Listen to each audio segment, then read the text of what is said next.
Hello friends, இந்த வீடியோவில் நம்ம 2026 ஒரு போன் சில்லிங் சைக்காலஜிக்கல் த்ரில்லர் படமாக வெளியான அப்சஷன் படம் எப்படி இருக்குன்னு தான் பார்க்க போறோம். இந்த வருஷத்துடைய மோஸ்ட் டாக்ட் அபவுட் ஹாரர் மூவிஸ்ல இந்த படம் தான் நம்பர் 1. இந்த படத்தை ஒரு யூடியூபரான கரி பேக்கர் தான் டைரக்ட் பண்ணிருக்காரு. இந்த படத்துடைய மொத்த பட்ஜெட்டே பாத்தீங்கன்னா $750,000 தான். பட் இந்த படம் பாத்தீங்கன்னா உலகம் முழுக்க $371 million கலெக்ட் பண்ணிருக்கு. இப்போ இந்த படத்துடைய கதை என்னன்னு பாத்துடலாம். பேர் ஒரு ஷையான ஒரு யங்மேன். இவர் நிக்கி, அயன், சாரான்னு 3 சைல்ட்ஹுட் ஃப்ரெண்ட்ஸோட சேர்ந்து ஒரு மியூசிக் ஷாப்ல ஒர்க் பண்றாரு. அதுல சாராக்கு பாத்தீங்கன்னா இவர் மேல ஒரு கிரஷ் இருக்கு. பட் பேர் பாத்தீங்கன்னா நிக்கியை லவ் பண்றாரு. பட் அவருடைய ஃபீலிங்ஸை எக்ஸ்பிரஸ் பண்ண முடியாம இருக்காரு. ஒரு கட்டத்துல நிக்கிக்காக ஒரு கிறிஸ்டல் வாங்கணும் அப்படின்றதுக்காக ஒரு கடைக்கு போறாரு. அங்க கிறிஸ்டல் எதுவுமே செட் ஆகாதனால அங்க இருந்த ஒன் வில்லோ விஷ் அப்படின்ற ஒரு வினோதமான ஆர்டிஃபேக்ட வாங்குறாரு. கட் பண்ணா நிக்கி இவரு அவங்களோட வீட்டுல டிராப் பண்றாரு. டிராப் பண்ணும்போது நிக்கி பாத்தீங்கன்னா உனக்கு என் மேல ஃபீலிங்ஸ் இருந்துச்சு அப்படின்னா அது சொல்றதுக்கு தான் சரியான நேரம் சொல்ற அப்படின்ற மாதிரி கேக்குறாங்க.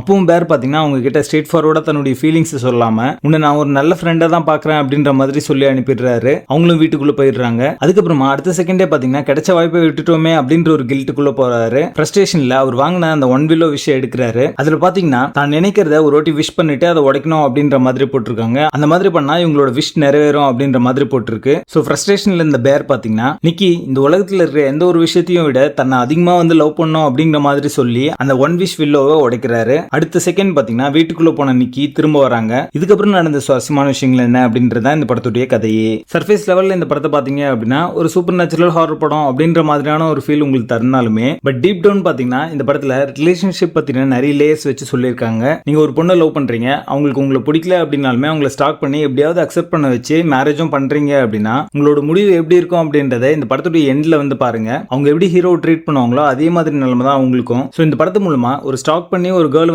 அக்செப்ட் பண்றவங்களுக்கு எந்த மாதிரியான முடிவு இருக்கும் அப்படின்றதையும் நம்மள யாராவது லவ் பண்ணுவாங்களா அவங்களை தேடி கண்டுபிடிச்சிங்க அப்படின்னா தான் நம்மளோட வாழ்க்கை நல்லா இருக்கும் அப்படின்றது ரொம்ப நல்லாவே சொல்லியிருப்பாங்க. ஸோ இந்த மிட் நைட் 2 மணிக்கு உட்காந்து காதலா ஏன் நெஞ்சம் அப்படின்னு பாட்டு பாட்டு இருக்கிறது எல்லாமே சுத்த வேஸ்ட் அப்படின்றத இந்த படத்து மூலமா சொல்லியிருக்காங்க. நிக்கி அண்ட் பேர் இவங்க 2 பேருடைய அந்த கேரக்டர் டிரான்ஸ்ஃபார்மேஷன் பாத்தீங்கன்னா ரொம்ப நல்லாவே இருந்தது. படத்துடைய ஆரம்பத்தில் பாத்தீங்கன்னா பேரோட கேரக்டர் கிட்டத்தட்ட பீட்டர் பார்க்கர் மாதிரியான ஒரு கேரக்டரா தான் இருக்கும். அவர் பார்க்கும்போது ரொம்ப பாவமா இருக்க மாதிரி இருக்கும். அதுக்கப்புறமா ஒவ்வொரு சீக்வன்ஸ் வரும்போதும் அவருடைய ட்ரூ கலர் என்ன அப்படின்றது ரிவீல் ஆகிற மாதிரி இந்த படத்துல வச்சிருப்பாங்க. இந்த படம் பார்க்கும்போது 2012 வெளியான ரூபி ஸ்பார்க்ஸ் படத்துடைய அந்த கான்செப்ட் தான் எனக்கு ஞாபகம் வந்துச்சு. 2 படத்துக்கும் சேம் கான்செப்ட் தான். பட் அது ஹாரர் படம் இல்ல, அது ப்ராப்பரான ஒரு டிராமா மூவி. பட் அந்த படத்துலயும் பாத்தீங்கன்னா சிமிலர் கான்செப்ட் தான் சொல்லிருப்பாங்க. அதுவுமே ஒரு சிறந்த படம் தான், நீங்க செக் பண்ணி பாருங்க. இந்த படத்துல கேட்டை ஒரு மெட்டஃபரா யூஸ் பண்ணிருப்பாங்க. ஹீரோ விஷ் பண்ணதுக்கு அப்புறமா நிக்கியோட கேரக்டர் முழுக்கவே பாத்தீங்கன்னா அந்த கேட்டோட ரிசம்பிளன்ஸ் அப்படின்றது இருந்துட்டே இருக்கும். குறிப்பாக ஒரு சிலவுட் ஷாட்ல பாத்தீங்கன்னா அந்த ஐஸ் ஷைன் ஆகுற மாதிரியான ஒரு சீன் இருக்கும். அதெல்லாம் கிரீப்பியாவும் போன் சில்லிங்காவும் இருந்தது பாக்கிறதுக்கு. இந்த படத்துல நிக்கி ரோல்ல நடிச்ச இந்தி நவரேட் பாத்தீங்கன்னா ஒரு பெஸ்ட் பெர்ஃபார்மன்ஸ் கொடுத்திருக்காங்க அப்படின்னே சொல்லலாம். அவங்களுடைய அந்த டிரான்ஸ்ஃபார்மேஷன் எல்லாமே பாத்தீங்கன்னா விஷுவலா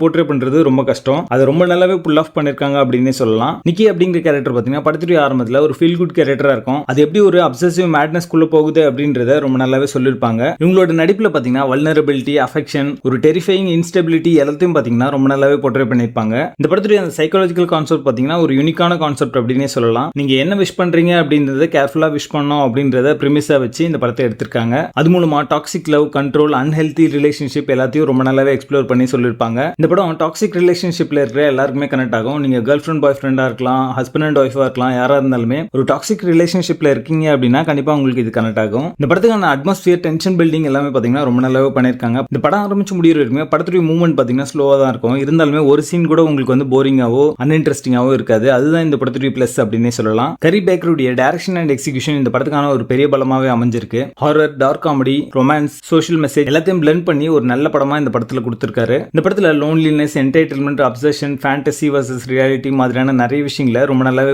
சொல்லிருப்பாங்க. ஒரு பர்சன் இன்னொரு பர்சன் மேல கண்ட்ரோல் எடுக்கும்போது எந்த மாதிரியான விளைவுகள்லாம் வரும் அப்படின்றத ரொம்ப நல்லாவே சொல்லிருப்பாங்க. இது சம்பந்தப்பட்ட விஷயங்களை இந்த படம் முடிஞ்சதுக்கு அப்புறமா நீங்க டிஸ்கஸ் பண்ற மாதிரி அமைஞ்சிருக்கும். அதுதான் இந்த படத்துடைய மிகப்பெரிய வெற்றி அப்படின்னே சொல்லலாம். கண்டிப்பா இந்த படம் பார்த்து முடிச்சதுக்கு அப்புறமா லைஃப்ல இந்த படத்தை பார்த்ததை நீங்க மறக்கவே மாட்டீங்க. அந்த மாதிரியான ஒரு எக்ஸ்பீரியன்ஸ் உங்களுக்கு இந்த படத்து மூலமா கிடைக்கும். படத்துடைய பேசிங் நல்லா இருக்கும். 2026 வெளியான சிறந்த படங்கள்ல இதுவும் ஒண்ணு. இது ஒரு டாப் சினிமா, மிஸ் பண்ணாம பாருங்க. படத்துல ஸ்ட்ராங் அடர்கான இருக்கு. சோ ஃபேமிலியோட பார்க்கறதுக்கு வாய்ப்பே இல்ல. அப்சஷன் படத்துக்கு எங்களோட ரேட்டிங் 8/10.